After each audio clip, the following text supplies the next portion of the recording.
হেই, the পলিটিগুরু ফ্যামিলিতে তোমাদের সবাইকে আবারও স্বাগত জানাচ্ছি। তো আজ থাকছে উচ্চ মাধ্যমিক রাষ্ট্রবিজ্ঞান WBH এর টেস্ট পেপার সলভের সেট নম্বর 10 এবং পৃষ্ঠা নম্বর C14। ওকে, তো চলো শুরু করা যাক। আর হ্যাঁ, শুরু করার আগে বলে রাখি, এখনো পর্যন্ত দ্য পলিটিগুরুর ফ্যামিলিতে যুক্ত না হয়ে থাকলে সাবস্ক্রাইব করে যুক্ত হয়ে যাও। তো চলো শুরু করা যাক। তো প্রথম প্রশ্ন কি থাকছে? প্রথম প্রশ্ন থাকছে, এক দাগের ওয়ারশো চুক্তি গঠিত হয় যে দেশের উদ্যোগে, সেটি হলো কোন দেশের উদ্যোগে? সবাই জানি আমরা সোভিয়েত ইউনিয়ন, তাই না?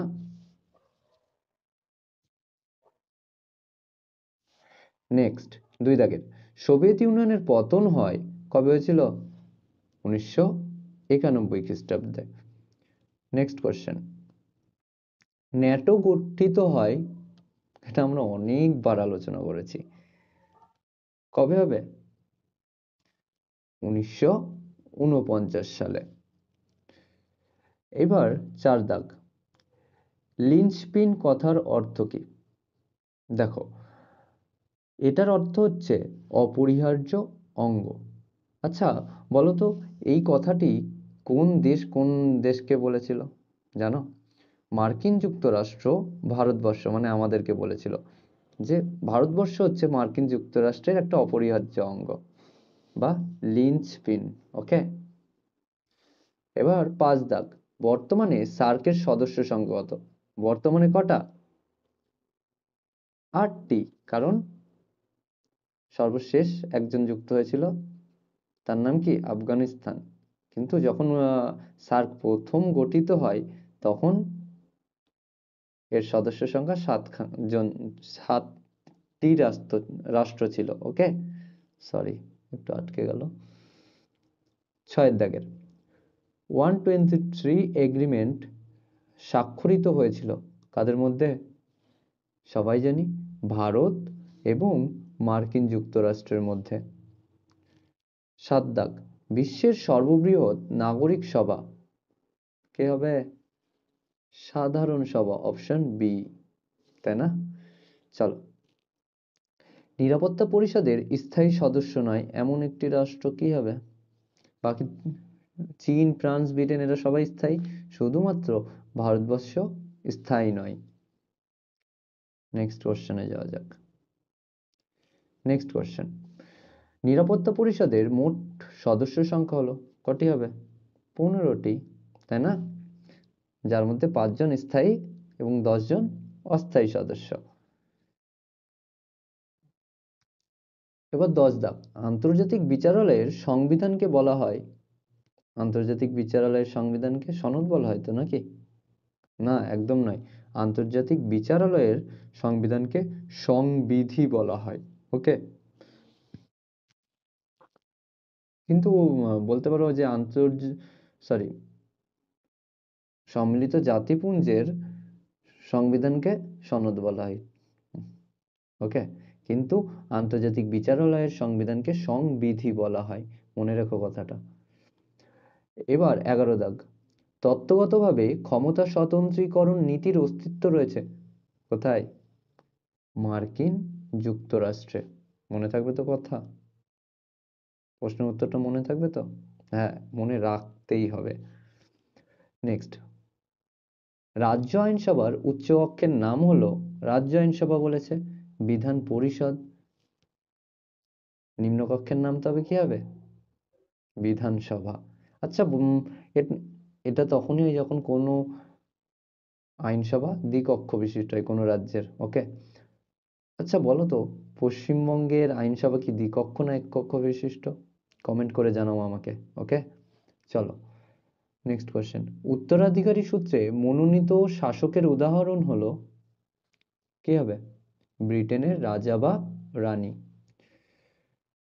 এবার আসছে, শাসন বিভাগের মূল কাজ হলো, শাসন বিভাগের মূল কাজ হচ্ছে নীতি নির্ধারণ করা। ওকে, 15 দাগ, সরকারের স্থায়ী কর্মচারীদের বলা হয় আমলা। নেক্সট কোশ্চেন, স্বতন্ত্রীকরণ নীতির মুখ্য প্রবক্তা হলেন কে? কে হবে? মন্তেস্কু। নেক্সট, ভারতে অদ্যাবধি জাতীয় জরুরি অবস্থা ঘোষিত হয়েছে কতবার? 3বার। এই পর্যন্ত ভারতবর্ষে জাতীয় জরুরি অবস্থা ঘোষিত হয়েছে মাত্র 3বার। মাত্র মানে এটাই অনেক, ঠিক আছে। প্রথম কবে হয়েছিল? 1962 সালে, দ্বিতীয় 1972-এ এবং তৃতীয় 1975 সালে। মনে রাখো, মাঝে সাঝে আসে যে প্রথম কবে হয়েছিল। নেক্সট কোশ্চেন, ভারতের উপরাষ্ট্রপতি সভাপতিত্ব করেন কোথায়? রাজ্যসভায়। ওকে। নেক্সট কোশ্চেন, ভারতের অর্থ বিল প্রথম উপস্থাপিত হয়? অর্থ বিল বলেছে, অর্থ বিল সবসময় লোকসভা হবে। ওকে। এবার 20 দাগের কোশ্চেন, সংসদের উভয় কক্ষের যৌথ অধিবেশনে সভাপতিত্ব করেন? যৌথ অধিবেশনে সভাপতিত্ব করেন লোকসভার স্পিকার। ওকে, অপশন বি। দেখো, কিন্তু এই যৌথ অধিবেশন সাধারণভাবে আহ্বান করে থাকেন রাষ্ট্রপতি। ওকে। নেক্সট কোশ্চেন, পশ্চিমবঙ্গের বড় অঞ্চলের জন্য গঠিত হয়? বড় অঞ্চলের জন্য, বড় শহর অঞ্চলের জন্য হয় পৌর নিগম, আর ছোট শহর অঞ্চলের জন্য পৌরসভা। নেক্সট কোশ্চেন, বর্তমানে পৌরসভার সদস্যদের বলা হয় কাউন্সিলর। মনে থাকবে তো? চলো নেক্সট কোশ্চেন, পশ্চিমবঙ্গের পঞ্চায়েত আইন প্রণীত হয়? পশ্চিমবঙ্গে পঞ্চায়েত আইন প্রণীত হয়েছিল 1973 সালে। ঠিক আছে। নেক্সট কোশ্চেন, গ্রামীণ স্বায়ত্তশাসন ব্যবস্থাকে বলা হয় গ্রামীণ পঞ্চায়েত। ওকে, শুধু পঞ্চায়েত, গ্রামীণ যে স্বায়ত্তশাসন ব্যবস্থা আছে সেটাকে পঞ্চায়েত ব্যবস্থা বলা হয়। চলো এবার 2 দাগের কোশ্চেনগুলো সলভ করা যাক। তো প্রথম প্রশ্ন কি থাকছে? দাতাত বলতে কি বোঝো? তাই তো, 1 দাগের দেখো, দাতাত একটি ফরাসি শব্দ যার অর্থ হচ্ছে দুই বা ততোধিক শত্রুভাবাপন্ন রাষ্ট্রের মধ্যে বা দেশের মধ্যে উত্তেজনার হ্রাস ঘটানো। ঠিক আছে, মানে উত্তেজনা কমানো এবং বোঝাপড়ার মাধ্যমে তাদের সম্পর্ককে সহজ করে তোলা। ঠিক আছে, খুব সহজ। তো নেক্সট কোশ্চেন, এনপিটি এর পুরো কথাটি কি? এনপিটি এর ফুল ফর্ম আমরা চলো লিখে ফেলি। এন থেকে নিউক্লিয়ার, NUCLEAR, নিউক্লিয়ার। পি থেকে হবে কি হবে? নন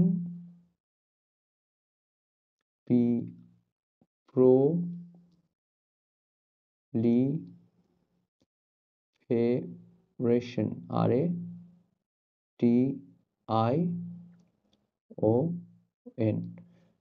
নন প্রলিফেরেশন ট্রিটি, TREATY।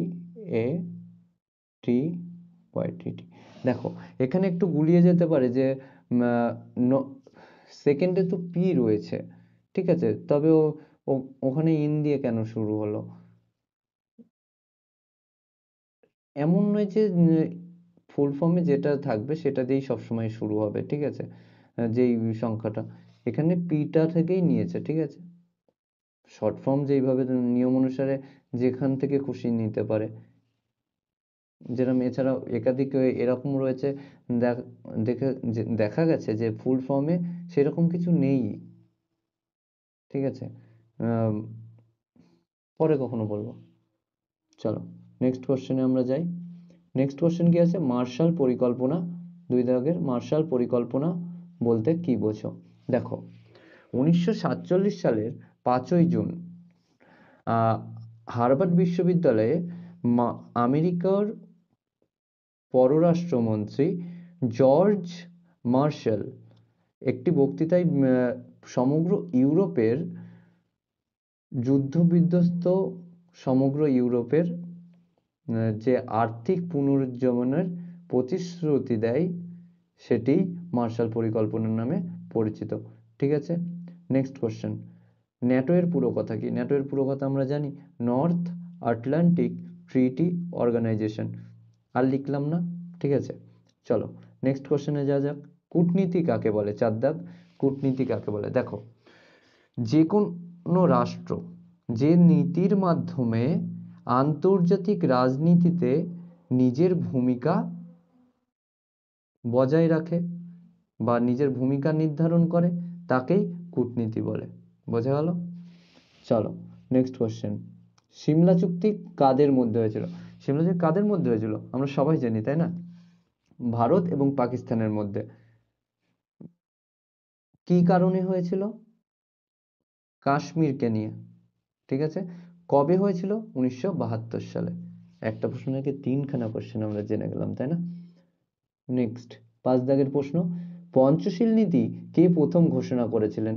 পঞ্চশীল নীতি প্রথম ঘোষণা করেছিলেন ভারতের প্রধানমন্ত্রী জওহরলাল নেহেরু। ঠিক আছে, next question, the making of foreign policy গ্রন্থের লেখককে? The making of foreign policy, এটা আমরা শর্ট কোশ্চেনে অনেকবার করেছি, তাই না? করেছিলাম তো? বলো তো অ্যান্সার কি? হ্যাঁ একদম ঠিক, জোসেফ ফ্র্যাঙ্কেল। নেক্সট কোশ্চেন 7 দাগ, সম্মিলিত জাতিপুঞ্জের সনদে কটি ধারা আছে? কটি ধারা রয়েছে? 111টি, তাই না? এবার আসছে অছি পরিষদ বলতে কি বোঝো? দেখো, অথবা দাগের কোশ্চেন, অছি পরিষদ। অছি পরিষদ বলতে বোঝায়, বলছে সম্মিলিত জাতিপুঞ্জের যে সংস্থা অছি ব্যবস্থা দেখাশোনা করে তাকেই অছি পরিষদ বলে। এখন কথা হচ্ছে অছি পরিষদ কি? দেখো, যখন সম্মিলিত জাতিপুঞ্জ প্রথম তৈরি করা হয় তখন তার যে সংস্থাগুলো রয়েছে তার মধ্যে একটা ছিল অছি পরিষদ। একে দায়িত্ব দেওয়া হয় কিছু অনুন্নত রাষ্ট্রকে উন্নত করে স্বাধীনতার জন্য তৈরি করা, যে তাকে স্বতন্ত্র রাষ্ট্র হিসেবে যাতে প্রতিষ্ঠা করা যেতে পারে সেই পর্যন্ত তাদেরকে নিয়ে যাওয়া। ঠিক আছে, আর এই ব্যবস্থাটাকে অ্যাকচুয়ালি অছি ব্যবস্থা বলা হয়, খুব সহজভাবে যদি আমরা বলি। এর সংজ্ঞা, একাধিক সংজ্ঞা রয়েছে, তো অন্যভাবেও বলা যেতে পারে, কিন্তু খুব সহজভাবে যদি বলি, কাউকে কোন কিছু অনুন্নত রাষ্ট্রকে উন্নতি করার মতো জায়গায় নিয়ে যাওয়ার যে ব্যবস্থা সেটাকেই আমরা অছি ব্যবস্থা বলতে পারি। ওকে, নেক্সট এই নিয়ে আমরা অন্য কখনো আবার আলোচনা করব, ঠিক আছে? নেক্সট কোশ্চেন, ইউনেস্কোর কেন্দ্রীয় কার্যালয় কোথায়? কোথায় জানো? প্যারিসে, তাই না? ইউনেস্কোর কেন্দ্রীয় কার্যালয় প্যারিসে অবস্থিত। এবার আসছে অথবা দাগের কোশ্চেন, ভেটো ক্ষমতা বলতে কি বোঝো?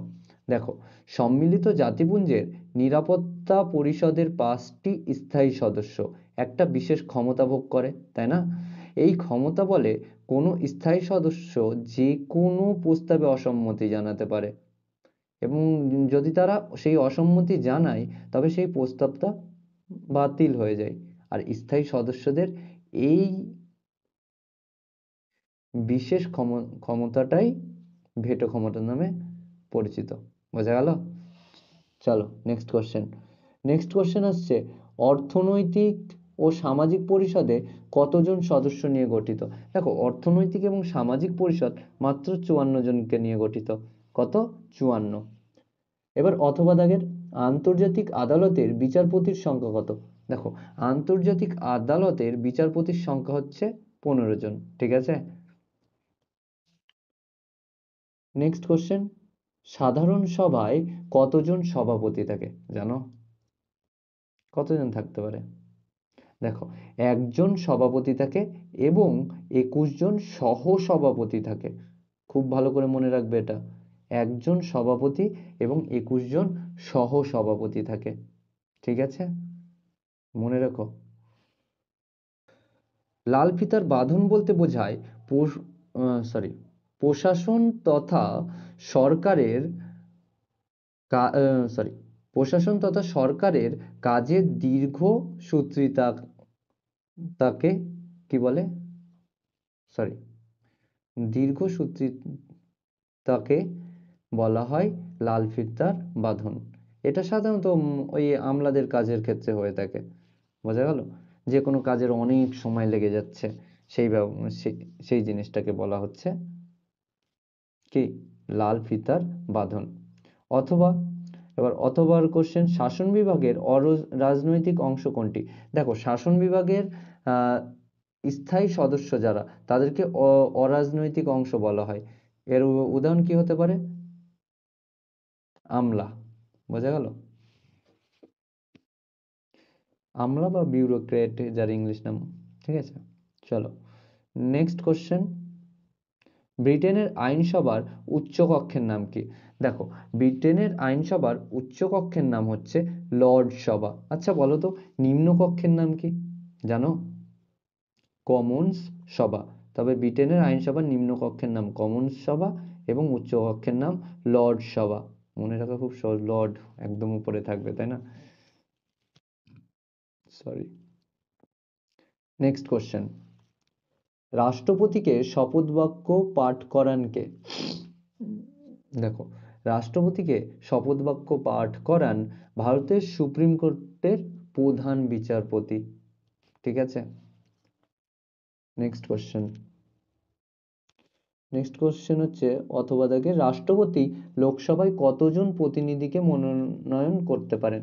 লোকসভায় দুজনকে, দুজন ইঙ্গ ভারতীয়কে রাষ্ট্রপতি মনোনীত করতে পারেন, কিন্তু রাজ্যসভায় 12 জনকে করতে পারে। মনে থাকবে তো? গুড। চলো নেক্সট কোশ্চেন কি থাকছে, পশ্চিমবঙ্গের বিধানসভার নির্বাচিত প্রতিনিধির সংখ্যা কত? পশ্চিমবঙ্গের বিধানসভায় নির্বাচিত বলেছি, আমরা বারবার বলেছি, এর আগেও অনেকবার বলেছি এই কোশ্চেনটা, 294 জন নির্বাচিত, 294। আর মোট সদস্য কত? 295। একজনকে রাজ্যপাল চুজ করে। ঠিক আছে,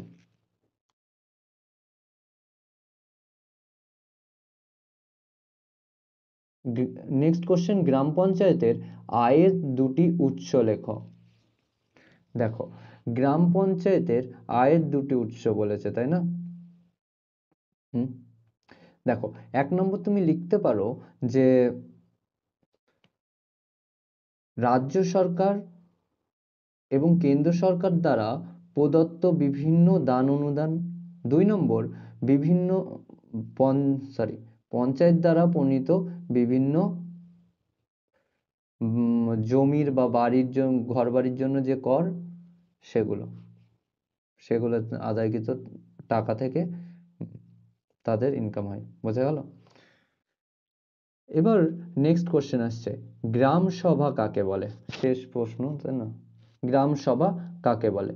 দেখো, প্রতিটি গ্রাম পঞ্চায়েত এলাকার সমস্ত ভোটারদের নিয়ে যে সভা গঠিত হয়, সেটাই গ্রাম সভা নামে পরিচিত। মনে থাকবে তো? একদম। চলো এবার অথবা দাও, গ্রাম পঞ্চায়েতের বিচার বিভাগীয় সংস্থা কোনটি? বিচার বিভাগীয় কোনটি হবে? ন্যায় পঞ্চায়েত। ঠিক আছে, আমরা জানি বিচার বিভাগের একেবারে উঁচুতে সুপ্রিম কোর্ট এবং সর্বনিম্নে ন্যায় পঞ্চায়েত রয়েছে। আর এটা যেহেতু পঞ্চায়েতের অংশ, তো এটাই হবে উত্তর। তো কি হচ্ছে? ন্যায় পঞ্চায়েত। তো এসে কিউ শেষ হলো। এবার থাকছে 3 দাগ। 3 দাগের কোশ্চেন তো তোমরা করে নিচ্ছ। চলো আজকে এই পর্যন্তই। আর হ্যাঁ, কালকে আবার দেখা হচ্ছে সন্ধ্যা 6টার সময়। আর এখনো পর্যন্ত দা পলিটিক্যাল ফ্যামিলিতে যুক্ত না হয়ে থাকলে যুক্ত হয়ে যেও। চলো দেখা হচ্ছে কাল।